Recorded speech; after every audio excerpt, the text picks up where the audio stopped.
news, the United States government has raised fresh concerns over what it describes as widespread corruption in Kenya, warning that the vice continues to undermine fair trade and investment. The report now threatens Kenya's attraction of foreign direct investments and cross-border trade.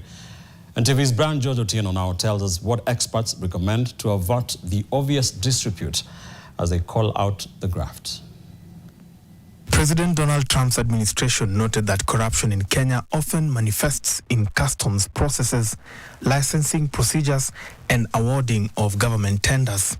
It disclosed that these practices raise the cost of doing business and also create an uneven playing field that disadvantages foreign investors and companies contributing to capital flight. Experts now advise that while corruption must be fought, the negative image must not be upheld to deny Kenya investments. If there's business to be made, really true, real business to be made, that private sector entrepreneurial spirit is going to drive through. Corruption is just laziness, right? And those who use corruption are doing it to cut corners. The right way to do things, totally possible in Africa, across every single market. You just need the right entrepreneurs matched with the right opportunities. They're going to do things right. While this report puts Kenya's image and business environment to disrepute, the reality of trade imbalance between Kenya and the U.S. rears its head prominently.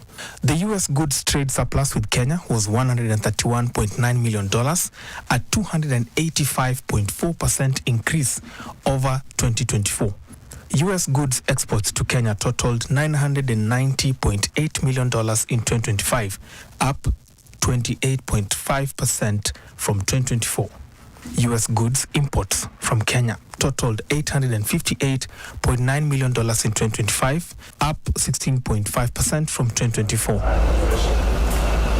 Total U.S. goods traded, that is exports plus imports with Kenya, was estimated at $1.8 billion in 2025. Kenya was 87th largest U.S. export market in 2025. Likewise, U.S. services trade deficit with Kenya was $192 million in 2024, a 29.2% decrease over 2023. U.S. services exports to Kenya totaled $781 million in 2024, up 18.7% from 2023. U.S. services imports from Kenya totaled $972 million in 2024, up 4.7% from 2023. The total U.S. services trade with Kenya was estimated at $1.8 billion in 2024, and Kenya was the 80th largest U.S. service export market in 2024. Yes. The clarion call from the Africa CEO Forum Nairobi Roadshow was to source more intra-Africa trade as the U.S. decries the corruption barrier on top of existing 10% tariffs on Kenyan exports to the U.S.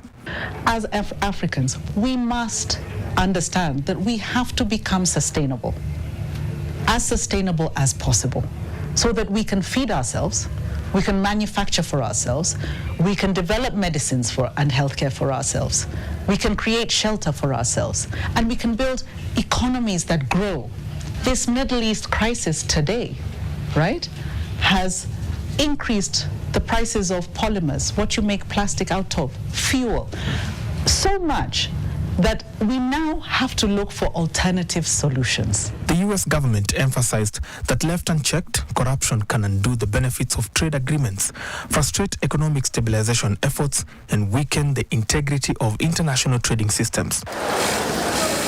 While the report does not exclusively identify corruption as a persistent challenge only in Kenya, it highlights corruption as a major problem U.S. companies face in multiple countries.